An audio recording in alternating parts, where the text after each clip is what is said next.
付けをしていたら 9V 角型電池が出てきた。これを使えばすごく速いマシンが作れるのでは？というわけで開発を開始す。いや待てよ。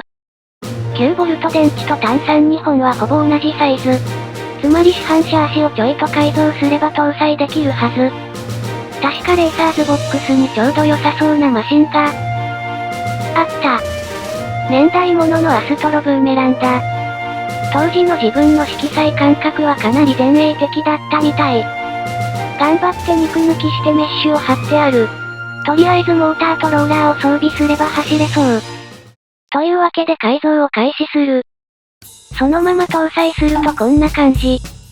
ちょうど良さそうだけど高さが収まっていない。このままではボディがつかないので、削る。削り終わるとこんな感じ。フィッティングテスト。パチンとはまって気持ちが良いぞ。ボディもちゃんとつくようになった。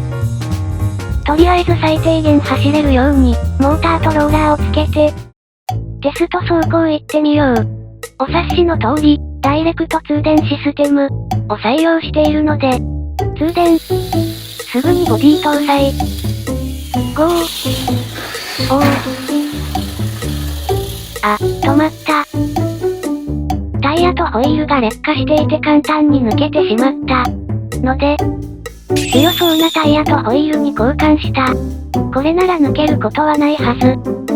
そして今更だけど、普通の電池の速度を見ていなかったので、単3電池 ×2 本で走らせてみる。スイッチオン。ゴー。これが基準の速さということになる。では気を取り直して、9V 行ってみよう。通電。すぐボディ固定。ゴー。おー。やはり 9V 速いぞ。ノーマルモーターでこの速度。ということは、9V× プラズマダッシュ、イコール超速。とてつもない速度になるはず。緊急時にすぐバッテリーを外せるように、ボディなしで走らせてみる。通電。ゴー。あれ？遅い。これ以上ないくらいの最強の組み合わせなはずなのに。なぜだ？この謎を解明するために我々は、アマゾンの奥地へ向かった。そこで目にしたのは、アルカリよりニッケル水素が速い、というレビュー。そういえばこんな経験をしたことがある。アルカリでハイパワーモーターを回すと、あまり速くない。ここにヒントがあるかもしれない。というわけで自作の電圧計を使って検証してみる。まずはアルカリ電池。無負荷での電圧は 3.05V なのだけど、モーターを回すと 1.7V ぐらいまで下がってしまう。一方でニッケル水素電池は、無負荷時には 2.56V で、モーターを回すと 2.2V くらいとなる。つまり無負荷ではアルカリの方が電圧が高いけど、走らせている時にはニッケル水素の方が電圧が高い。ということになる。放電容量？電流？内部抵抗？電池の仕組みはよくわからないけど、つまりは、角型ニッケル水素電池に活路があるのでは？これで走らせてみる。通電。ほう。む。アルカリよりマシだけど遅いぞ。無負荷の時は威勢が良いのに、コースに置くと遅くなってしまう。ということは走行抵抗が少ない状態で走れば、もっと速くなるはず。こんなこともあろうかと、3D プリンターで低摩擦タイヤを作っておいた。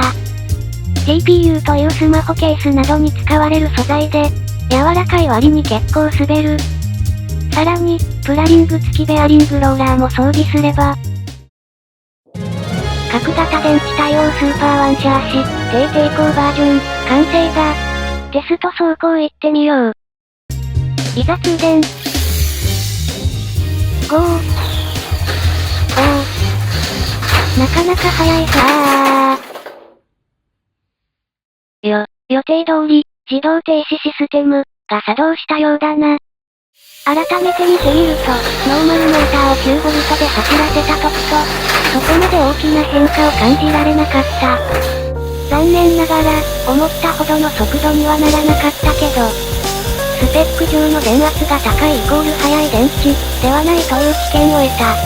今後より速いマシンを作る時には、今回の経験を活かしていきたい。ちなみに 9V のリチウムイオン電池も試したけど、保護回路的なものが働いて全く動かなかった。